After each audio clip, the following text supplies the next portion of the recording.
Guys, ಎಲ್ಲರೂ ಹೇಗಿದ್ದೀರಾ? ಚೆನ್ನಾಗಿದ್ದೀರಾ ಅಂತ ಭಾವಿಸ್ತಾ ಇದ್ದೀನಿ. ನಾನಿವತ್ತು ಮಾಡ್ತಾ ಇರೋ ರೆಸಿಪಿ ಬಂದು ಟೊಮ್ಯಾಟೊ ಗೊಜ್ಜು. ಸೂಪರಾಗಿರುತ್ತೆ. ಬನ್ನಿ ಹೇಗೆ ಮಾಡೋದು ಅಂತ ನೋಡೋಣ. ನೋಡಿ, ಮೊದಲನೇದಾಗಿ ಟೊಮ್ಯಾಟೋಸ್ ಬೇಕಾಗುತ್ತೆ. ನೋಡಿ, ಈ ಥರ ಟೊಮ್ಯಾಟೋನೆಲ್ಲ ಈ ಥರ ಕಟ್ ಮಾಡಿ ಇಟ್ಕೊಂಡಿದ್ದೀವಿ. ಅದಾದಮೇಲೆ ಆನಿಯನ್ಸ್ ಕೂಡ ಈ ಥರ ಕಟ್ ಮಾಡಿ ಇಟ್ಟಿದ್ದೀವಿ. ಅದಾದಮೇಲೆ ಕೊತ್ತಂಬರಿ ಸ್ವಲ್ಪ ಹಾಗೂ ರೆಡ್ ಚಿಲ್ಲಿ ಹಾಗೂ ಗ್ರೀನ್ ಚಿಲ್ಲಿ ಸ್ವಲ್ಪ ಈ ಥರ ಕಟ್ ಮಾಡಿ ಇಟ್ಟಿದ್ದೀವಿ. ಅದಾದ ನಂತರ ಕರಿಬೇವಿನ ಸೊಪ್ಪು ಹಾಗೂ ಬೆಳ್ಳುಳ್ಳಿ ಜಜ್ಜಿ ಇಟ್ಕೊಂಡಿದ್ದೀವಿ. ಚೆನ್ನಾಗಿರುತ್ತೆ ಬೆಳ್ಳುಳ್ಳಿ ಟೇಸ್ಟು. ನೋಡಿ, ಅದಾದ ನಂತರ ಈ ಥರ ಒಂದು ಪ್ಯಾನ್ ಇಟ್ಕೊಂಡಿದ್ದೀವಿ.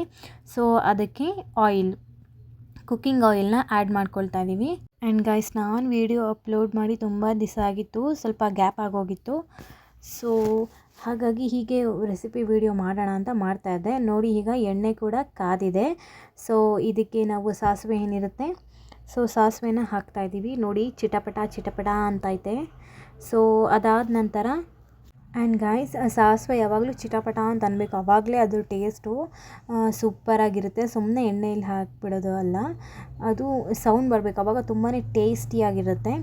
ಸೊ ಸಾಸಿವೆ ಆದ ನಂತರ ನಾವಿಲ್ಲಿ ಕಡಲೆಬೇಳೆನ ಹಾಕ್ತಾಯಿದ್ದೀವಿ. ಸೊ ಇದು ನಮ್ಮ ಮಮ್ಮಿ ಸ್ಟೈಲು. ಸೊ ಅಮ್ಮ ಮಾಡೋ ಥರ ಸ್ಟೈಲಲ್ಲಿ ಮಾಡ್ತಾಯಿದ್ದಾರೆ, ಚೆನ್ನಾಗಿರುತ್ತೆ.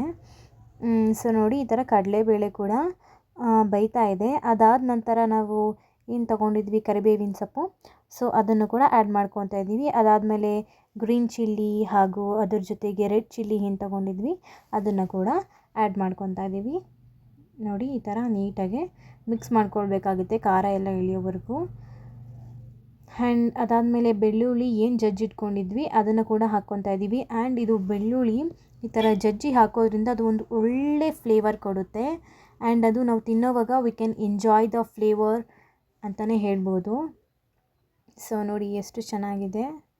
ಸೊ ಈಗ ಕಡಲೆಬೇಳೆ ಎಲ್ಲ ಬೆಂದಿದೆ. ಅದಾದ ನಂತರ ಆನಿಯನ್ಸ್ ಏನು ಕಟ್ ಮಾಡಿ ಇಟ್ಕೊಂಡಿದ್ವಿ ಅದನ್ನು ಕೂಡ ಈ ಥರ ಹಾಕ್ಕೊಳ್ಬೇಕಾಗುತ್ತೆ. ಆ್ಯಂಡ್ ಆನಿಯನ್ ಸ್ವಲ್ಪ ಬೇಯಿಸ್ಕೊಳ್ಬೇಕಾಗುತ್ತೆ. ಆ್ಯಂಡ್ ಗೈಸ್, ಈ ಟೊಮ್ಯಾಟೊ ಗೊಜ್ಜು ಚಪಾತಿಗಾಗಿರ್ಬೋದು ಹಾಗೂ ರೈಸ್ಗೆ ಎಲ್ಲ ತುಂಬಾ ಚೆನ್ನಾಗಿರುತ್ತೆ.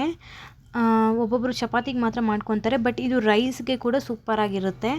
ಸೊ ನೋಡಿ, ಅದಾದ ನಂತರ ಟೊಮ್ಯಾಟೊ ಏನು ಕಟ್ ಮಾಡಿ ಇಟ್ಕೊಂಡಿದ್ವಿ ಅದನ್ನು ಕೂಡ ಹಾಕ್ಕೊಳ್ತಾ ಇದ್ದೀವಿ. ನೋಡಿ, ಹೀಗೆ ನೀಟಾಗಿ ಮಿಕ್ಸ್ ಮಾಡ್ಕೊಳ್ಬೇಕಾಗುತ್ತೆ. ಆ್ಯಂಡ್ ಗೈಸ್, ಈಗಂತೂ ಟೊಮ್ಯಾಟೊ ರೇಟ್ ಕೇಳೋಂಗೆ ಇಲ್ಲ, ಫುಲ್ ಗಗನಕ್ಕೇರಿಬಿಟ್ಟಿದೆ, ತುಂಬ ಕಾಸ್ಟ್ಲಿ ಆಗೋಗಿದೆ.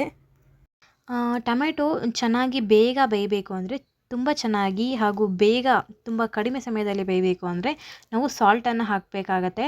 ಸಾಲ್ಟನ್ನು ಹಾಕಿದ್ರೆ ತುಂಬಾ ಬೇಗ ಬೇಯುತ್ತೆ. ಯಾವುದೇ ಒಂದು ವೆಜಿಟೇಬಲ್ ಆದರೂ ಆಗಲಿ, ಟೊಮೆಟೊ ಅಂತಲೇ ಅಲ್ಲ, ಯಾವುದೇ ವೆಜಿಟೇಬಲ್ ಆದರೂ ಆಗಲಿ, ಸಾಲ್ಟ್ ಹಾಕಿದ್ಮೇಲೆ ಅದು ಬೇಗ ಫಾಸ್ಟಾಗಿ ಬೇಯುತ್ತೆ. ಸೊ ನೋಡಿ, ಈಗ ಸಾಲ್ಟ್ ಹಾಕಿಬಿಟ್ಟು ಇದನ್ನು ಕ್ಲೋಸ್ ಮಾಡಿ ಒಂದು ಸ್ವಲ್ಪ ಹೊತ್ತು ಇಡಬೇಕಾಗತ್ತೆ. ಬಿಕಾಸ್ ಟೊಮ್ಯಾಟೊ ಎಲ್ಲ ಸ್ವಲ್ಪ ದಪ್ಪ ಇದೆ ಅಲ್ವಾ, ಅದೆಲ್ಲ ಕರಗೋವರೆಗೂ ನಾವು ಈ ಥರ ಕ್ಲೋಸ್ ಮಾಡಿ ಇಡಬೇಕಾಗತ್ತೆ. ನೋಡಿ, ಈಗ ಓಪನ್ ಮಾಡಿದ್ದೀವಿ.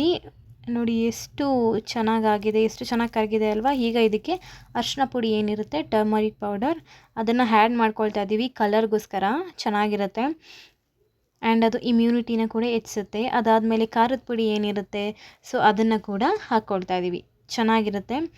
ಸೊ ಒಬ್ಬೊಬ್ಬರು ಒಂದೊಂದು ಥರ ಮಾಡ್ತಾರೆ. ನಮ್ಮ ಮನೇಲಿ ನಮ್ಮ ಅಮ್ಮ ಈ ಥರ ಮಾಡ್ತಾರೆ. ಸೊ ನಿಮ್ಮ ಜೊತೆಗೆ ಶೇರ್ ಮಾಡೋಣ ಅಂತ ಅನ್ನಿಸ್ತು ಈ ರೆಸಿಪಿನ. ಸೊ ಹಾಗಾಗಿ ನಾನು ಒಂದು ವಿಡಿಯೋ ಮಾಡಿಕೊಂಡೆ ಗೈಸ್. ಸೊ ನೋಡಿ, ಎಷ್ಟು ಚೆನ್ನಾಗಿ ಆಗ್ತಿದೆ ಅಲ್ವಾ, ನೋಡ್ತಾ ಇದ್ರೇ ತಿನ್ನಬೇಕು ಅನ್ನಿಸ್ತದೆ. ಸೊ ಈ ಥರ ಬೇಯ್ತಾ ಇರೋವಾಗ ಆಗಲೇ ನಾವು ಸಾಂಬಾರು ಪುಡಿ ಏನಿರುತ್ತೆ, ನಾವು ಬೇಳೆ ಸಾರಿಗೆ ಎಲ್ಲ ಉಪಯೋಗಿಸಲ್ವಾ, ಸೊ ಆ ಸಾಂಬಾರು ಪುಡಿನ ಸ್ವಲ್ಪ 1 ಸ್ಪೂನಷ್ಟು ಹಾಕ್ತಾಯಿದ್ದೀವಿ. ಆ್ಯಂಡ್ ನೋಡ್ಕೊಂಡು ಹಾಕ್ಕೊಳ್ಳಿ, ಯಾಕಂದರೆ ಆಲ್ರೆಡಿ ರೆಡ್ ಚಿಲ್ಲಿ ಹಾಗೂ ಗ್ರೀನ್ ಚಿಲ್ಲಿ ಹಾಗೂ ಖಾರದ ಪುಡಿ ಹಾಕ್ಕೊಂಡಿದ್ದೀವಿ ಅಲ್ವಾ, ಸೊ ಖಾರ ಜಾಸ್ತಿ ಆಗಿಬಿಡುತ್ತೆ ಗೈಸ್. ಇದು ಕುಕ್ಕಿಂಗ್ ಮಾಡೋವಾಗೆ ಒಂದು ಒಳ್ಳೆ ಫ್ಲೇವರನ್ನು ಕೊಡುತ್ತೆ. ಮೀನ್ಸ್ ಟೊಮ್ಯಾಟೊ ಹಾಕ್ದಾಗೆ ಒಂಥರ ಫ್ಲೇವರ್ ಇರುತ್ತೆ. ಅದಾದಮೇಲೆ ಚಿಲ್ಲಿ ಪೌಡರ್, ಅರಿಶಿನ ಹಾಕಿದಾಗೆ ಒಂಥರ ಫ್ಲೇವರ್ ಇರುತ್ತೆ. ಸೊ ಈಗ ಸಾಂಬಾರು ಪೌಡರ್ ಹಾಕಿದ್ಮೇಲೆ ಇನ್ನೂ ಸಖತ್ತಾಗಿದೆ. ನೋಡಿ, ನಾವು ಈ ಥರ ಮಿಕ್ಸ್ ಮಾಡ್ತಾಯಿದ್ವಿ. ಆ್ಯಂಡ್ ಈ ಥರ ಮಿಕ್ಸ್ ಮಾಡುವಾಗ ಅದು ಜಾರಬೇಕಾಗುತ್ತೆ. ಸೊ ಅದು ಮಿಕ್ಸ್ ಮಾಡುವಾಗ ಅದು ಜಾರಿದಾಗ ಸೊ ಕುಕ್ಕಿಂಗ್ ರೆಡಿ ಆಗಿದೆ, ಅಡುಗೆ ರೆಡಿ ಆಗಿದೆ ಅಂತ ಅಂದ್ಕೊಳ್ಳೋದು. ಸೊ ನೋಡಿ, ಈಗ ಟೊಮೆಟೊ ಗೊಜ್ಜು ರೆಡಿಯಾಗಿದೆ, ಸೂಪರಾಗಿರುತ್ತೆ. ಲಾಸ್ಟ್ ಆ್ಯಂಡ್ ಫೈನಲ್ ಆಗಿ ಕೊತ್ತಂಬರಿ ಸೊಪ್ಪು ಉದುರಿಸ್ಕೊಬಿಡೋಣ. ನೋಡಿ, ಈ ಥರ ಕೊತ್ತಂಬರಿ ಸೊಪ್ಪನ್ನ ಕೂಡ ಉದುರಿಸ್ಕೊಂಡು ನೀಟಾಗಿ ಮಿಕ್ಸ್ ಮಾಡ್ಕೊಳ್ತಾ ಇದ್ದೀವಿ. ಸೂಪರಾಗಿರುತ್ತೆ, ಚಪಾತಿಗಾಗಿರ್ಬೋದು, ರೈಸ್ಗೆ ಆಗಿರ್ಬೋದು ತುಂಬಾ ಚೆನ್ನಾಗಿರುತ್ತೆ. ಮಕ್ಕಳು ಅಷ್ಟೇ ತುಂಬಾ ಇಷ್ಟಪಟ್ಟು ತಿಂತಾರೆ. ನಮಗಂತೂ ಈ ಥರ ಟೊಮ್ಯಾಟೊ ಗೊಜ್ಜು ಅಂದರೆ ತುಂಬಾ ಇಷ್ಟ. ಸೊ ನೀವು ಒಂದ್ಸತಿ ಟ್ರೈ ಮಾಡಿ ಗೈಸ್, ಹೇಗೆ ಬರುತ್ತೆ ಅಂತ ಕಮೆಂಟ್ ಮಾಡಿ, ಓಕೆನಾ ಗೈಸ್. ಈ ರೆಸಿಪಿನ ತುಂಬ ಕ್ವಿಕ್ಕಾಗಿ ಮಾಡ್ಕೊಬೋದು. ಹಾಗೂ ಮನೆಯಲ್ಲಿರೋ ಇಂಗ್ರೀಡಿಯೆಂಟ್ಸ್, ನಾರ್ಮಲ್ ಇಂಗ್ರೀಡಿಯೆಂಟ್ಸ್ ಮನೇಲೆಲ್ಲ ಇರುತ್ತೆ ಅಲ್ವಾ. ಇವಾಗ ನಾವೇನೇನು ಹಾಕಿದ್ವಿ ಎಲ್ಲ ಮನೇಲಿರೋ ಇಂಗ್ರೀಡಿಯೆಂಟ್ಸಲ್ಲಿ ಸೂಪರಾಗಿ ಮಾಡ್ಕೊಬೋದು. ಆ್ಯಂಡ್ ಗೈಸ್ ನೋಡಿ ಎಷ್ಟು ಚೆನ್ನಾಗಿ ಕಲರ್ಫುಲ್ಲಾಗಿ ಬಂದಿದೆ, ಸ್ಪೈಸಿಯಾಗಿ ಸೂಪರಾಗಿರುತ್ತೆ. ಸೊ ಸರ್ವಿಂಗ್ ಪ್ಲೇಟ್ಗೂ ಶಿಫ್ಟ್ ಮಾಡ್ಕೊಂಡಿದ್ದೀವಿ. ನೋಡಿ ನಾವು ಚಪಾತಿಗೆ ಮಾಡ್ಕೊಂಡಿದ್ವಿ ಹೇಗಿದೆ.